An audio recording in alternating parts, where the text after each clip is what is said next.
नमस्कार, मैं हूं नीलू। आज है 20 जुलाई और देखिए अमेरिका ने लगातार 9वीं रात भी ईरान पर हमला किया है। अमेरिका के राष्ट्रपति डोनाल्ड ट्रंप ने कहा कि ईरान पर इस समय ईरानी हमलों में मारे गए अमेरिकी सैनिकों की याद में उन्हें सम्मान देने के लिए हमले ईरान पर किए गए और ये हमले जबरदस्त हैं, क्योंकि जो ईरान से खबर आ रही है उसमें कहा गया कई जगह आग लगने की खबर सामने आई है।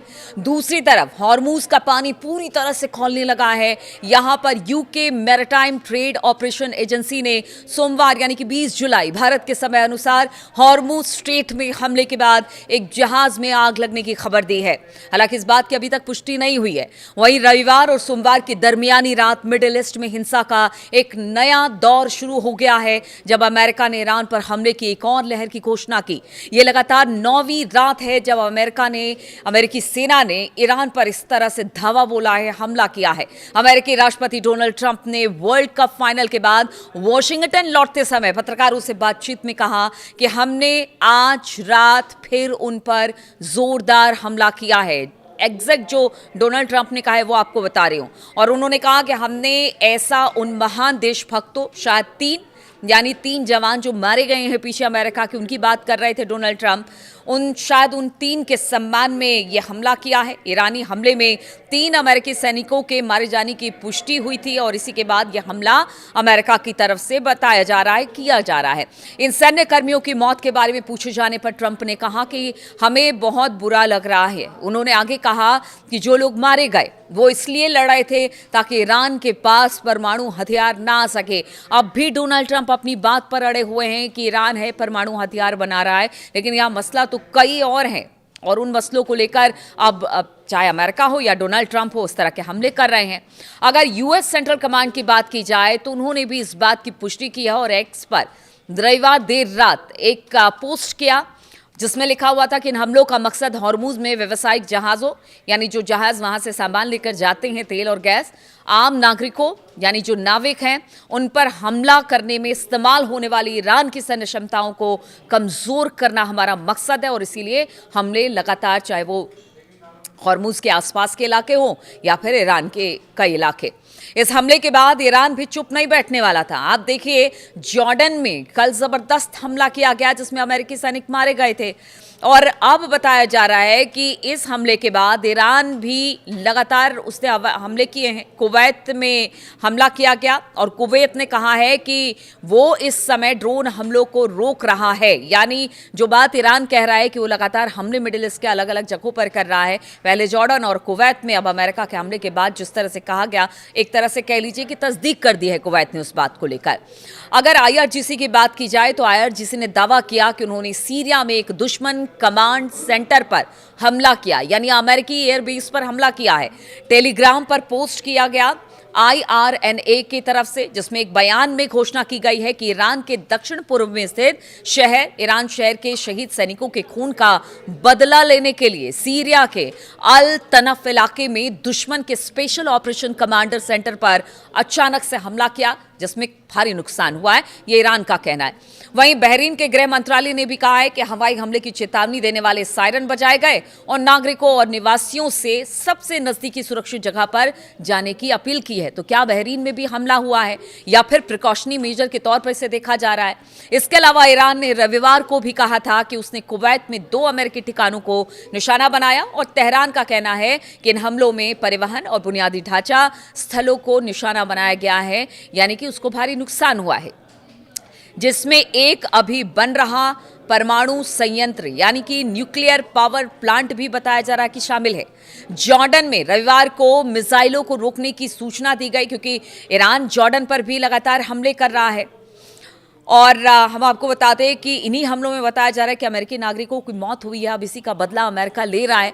पता नहीं, अमेरिका जिस तरह के बयान देता है, वो कभी कहता है कि वो अपने जो उसके सैनिक मारे गए उसे लेकर, हॉर्मुज में जहाज़ों को लेकर, परमाणु जो बना रहा है इस वक्त ईरान परमाणु हथियार, उसको लेकर, पता नहीं किन किन कारणों से इस वक्त लगातार ईरान में हमले हो रहे हैं और ईरान भी एक कदम पीछे नहीं है। ईरान भी लगातार अपनी रक्षा के लिए हमले कर रहा है। इधर अगर बात की जाए दूसरी बड़ी खबर की, तो अमेरिका के विदेश मंत्री मार्को रूबियो ने रविवार को वॉशिंगटन में लेबनान के राष्ट्रपति जोसेफ आउन से मुलाकात की है। उन्होंने लेबनान इजराइल बातचीत के ताज़ा दौर के बाद शांति की दिशा में बढ़ने के लिए लेबनान की तारीफ की। 2009 में बराक ओबामा द्वारा मिशेल सुलेमान का स्वागत किए जाने के बाद उसके बाद लेबनान के किसी राष्ट्राध्यक्ष की अमेरिकी राजधानी की ये पहली यात्रा है। आउन और रूबियो ने विदेश विभाग में बातचीत की और लेबनानी अधिकारियों ने बताया कि आउन मंगलवार को राष्ट्रपति डोनाल्ड ट्रंप से भी मिलने वाले हैं, यानी कल मुलाकात उनकी होने वाली है डोनाल्ड ट्रंप से।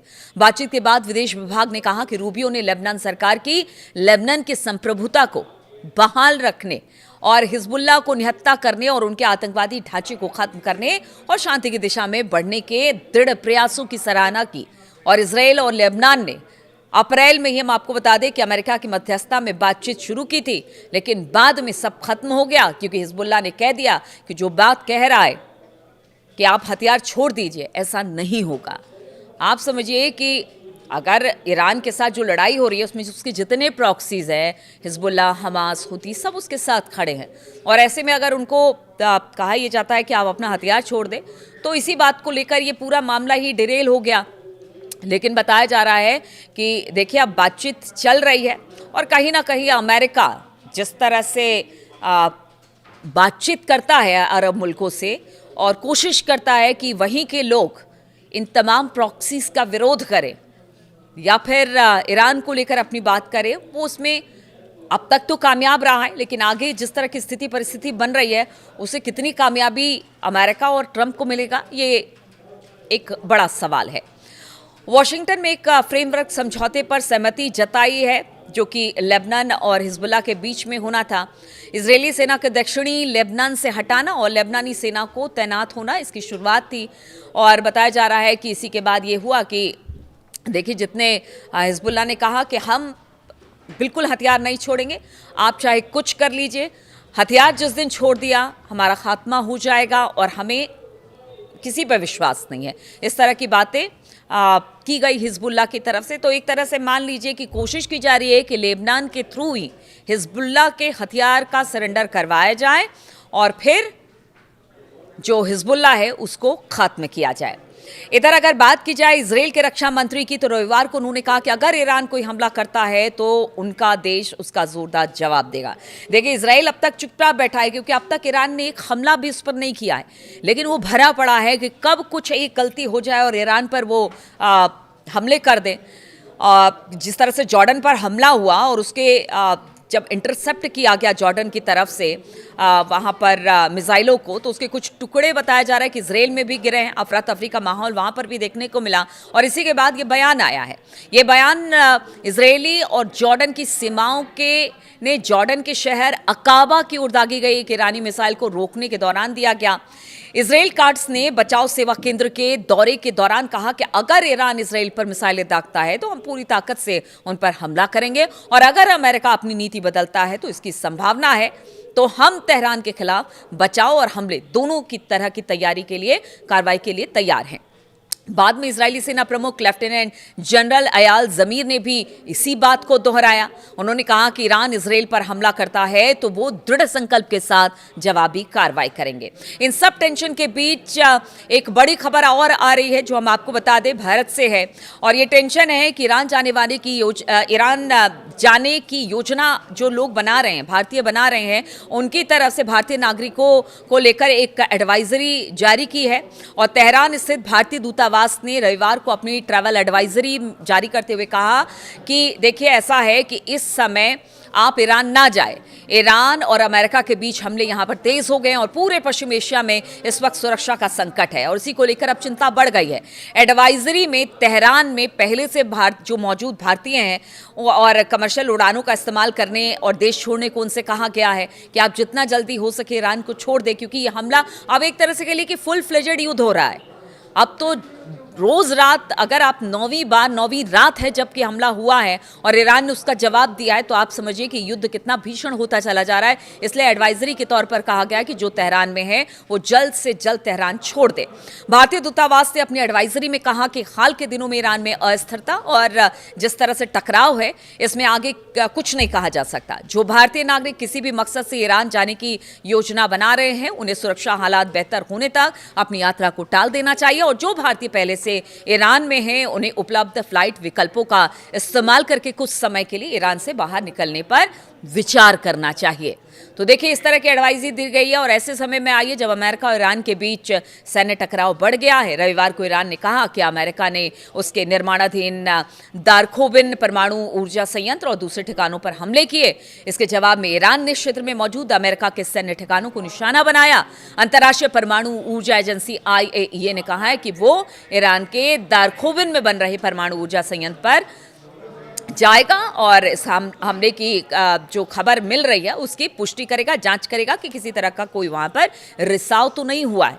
तो देखिए कुल मिलाकर ये कहा जा रहा है कि रोज रात हमला अमेरिका की तरफ से, फिर अमेरिका का जवाब ईरान की तरफ से, और ये जंग का दायरा है वो बढ़ता चला जा रहा है। नुकसान दोनों तरफ का है, लेकिन आप समझिए कि कोई भी पीछे हटने को तैयार नहीं है। बातचीत का विकल्प खत्म हो गया है और कहीं ना कहीं अब ये जो युद्ध है वो स्प्रेड होना शुरू हो गया है अलग अलग जगहों पर। रोज अरब के मुल्कों में, बहरीन, कतर, कुवैत, तेहरान, मतलब बाकी जगहों पर, सऊदी अरब, हर जगह पर इस वक्त हमले हो रहे हैं। तो आप समझिए कि युद्ध कहाँ जा रहा है। बातचीत का कोई विकल्प दिखाई नहीं दे रहा है। ऐसे में सिचुएशन बहुत टेंशन भरी है, इसलिए एडवाइजरी भी जारी कर दी गई है और अरब मुल्कों में भी ये कह दिया गया है कि अगर किसी तरह से कहीं से भी मिसाइलों से हमला होता है तो आप इसके बचाव के लिए हमेशा तैयार रहें। आप अपनी सुरक्षा के लिए बंकरों की तलाश करें। सायरन जगह जगह पर हर एक मुल्कों में बजाए जा रहे हैं। कुवैत हो गया, बहरीन हो गया, जॉर्डन हो गया, कतर हो गया, सऊदी अरब हो गया, हर जगह अपनी तरह से तैयारी रखी गई है।